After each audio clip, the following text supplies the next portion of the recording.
Привет, я Миша. Ты сейчас в полном порядке.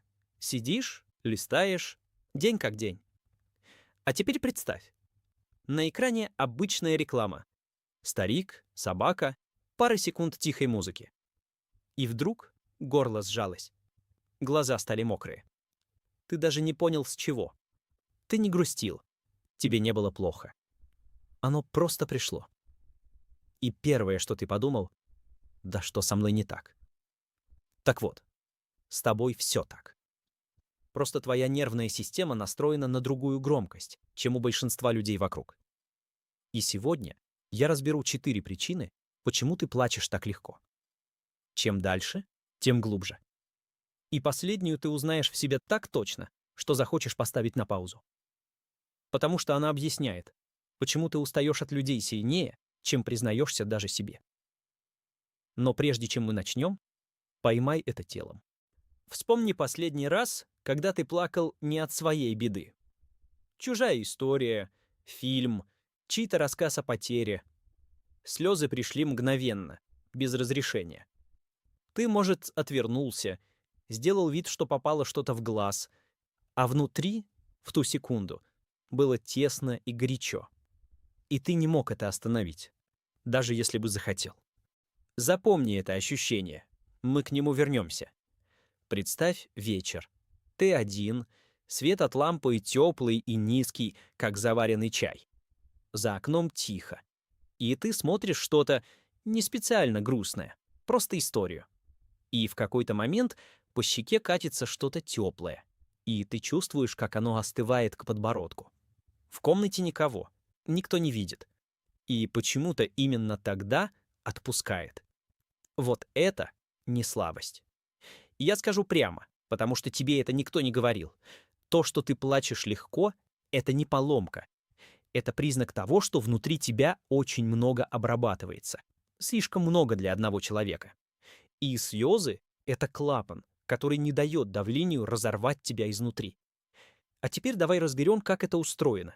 И тут уже начинается то, о чем обычно молчат. Причина четвертая. Твоя нервная система громче, чем у других. Есть люди, которые проходят сквозь день, как сквозь воду. А есть ты. Тот, кто чувствует, что одежда колется, что свет слишком яркий, что в комнате кто-то в плохом настроении, хотя он еще ни слова не сказал. Ты ловишь то, что другие просто не замечают. Психолог Элейн Эйрон описала это явление и назвала его высокой сенсорной чувствительностью. По ее данным, так устроены примерно 15-20% людей, каждый пятый. Это не редкость и не диагноз. Это врожденная особенность нервной системы. Она обрабатывает входящие сигналы глубже и подробнее. Больше информации заходит, больше реакции выходит. И слезы здесь просто способ сбросить избыток. Услышь это. Ты не слишком чувствительный. Ты подробно чувствующий. Это разные вещи. Но чувствительность — это только дверь. За ней начинается то, что происходит в теле в момент, когда слезы уже не остановить. Причина третья. Это не грусть. Это сброс перегрузки. Вот что почти никто не понимает про слезы. Они приходят не только от горя. Они приходят, когда система перегружена. Неважно чем. Усталостью, напряжением, даже радостью. Ты можешь плакать на свадьбе. Ты можешь плакать от облегчения. Ты можешь разреветься после тяжелой недели, сидя на полу в прихожей, хотя ничего конкретно плохого не случилось. За это отвечает блуждающий нерв, главный канал между мозгом и телом. Нейробиолог Стивен Поргес описал его работу в поливагальной теории. Когда напряжение копится слишком долго, тело ищет способ переключиться из режима боевой готовности обратно в покой.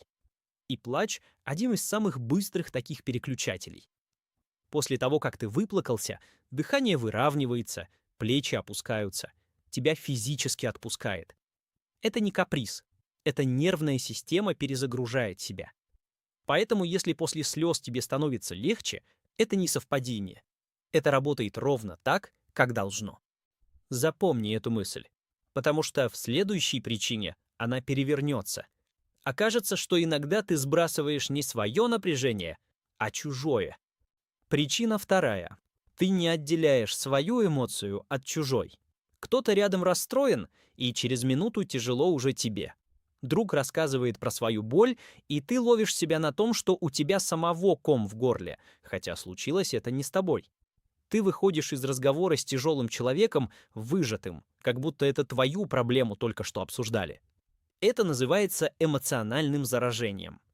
Психолог Элейн Хэтфилд показала, что люди автоматически считывают и копируют эмоциональное состояние тех, кто рядом, через мимику, голос, дыхание. У большинства этот механизм слабый, фоновый, а у тебя он вывернут на максимум. Ты не просто понимаешь чужую эмоцию умом, ты ее ловишь телом, она становится твоей. И вот тут проблема. Если ты не научился чувствовать границу между «это мое» и «это его», ты носишь в себе эмоции половины людей, с которыми пересекся за день. Неудивительно, что к вечеру ты пустой. Но это еще не дно. Дальше то, что объясняет, почему ты так устаешь от людей и почему чужая боль остается в тебе дольше, чем своя. Приготовься. Это и есть та причина, ради которой ты дослушиваешь.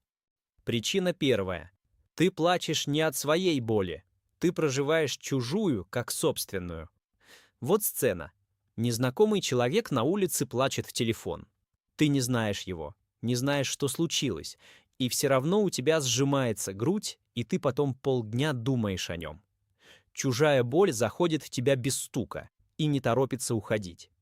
Это глубокая эмпатия, не как доброта, а как нейробиология.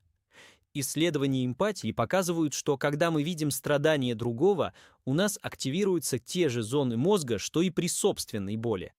Мозг буквально не различает до конца, где чья боль. А у людей с высокой чувствительностью эта реакция сильнее в разы. Ты не сопереживаешь со стороны, ты проживаешь.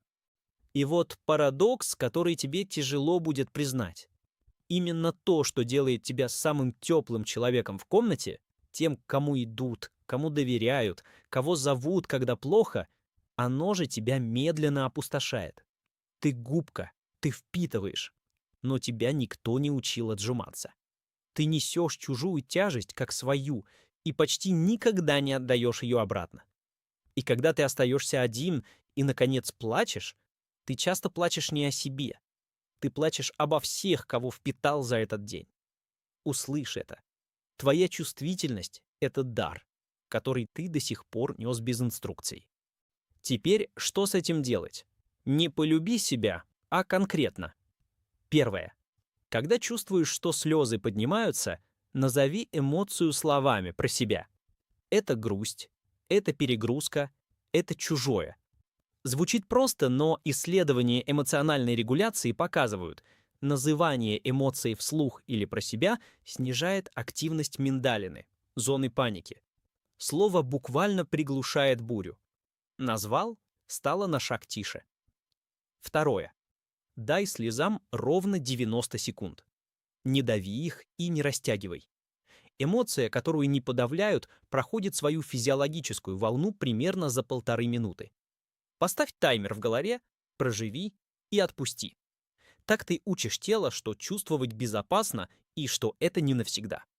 Третье и самое важное для тебя. После общения с тяжелым человеком задай себе один вопрос. А это вообще мое было? Раздели вслух, где твоя эмоция, а где та, что ты впитал. Это и есть та граница, которой тебя не научили. Каждый раз, когда ты ее проводишь, мозг укрепляет связь, которая отделяет тебя от чужого. Это тренируется. Медленно, но тренируется. Скажи мне в комментариях одним словом. Что ты чувствуешь, когда плачешь от чужой боли? Стыд? Облегчение? Усталость? Просто одно слово. Я читаю. Это был Миша. Увидимся послезавтра.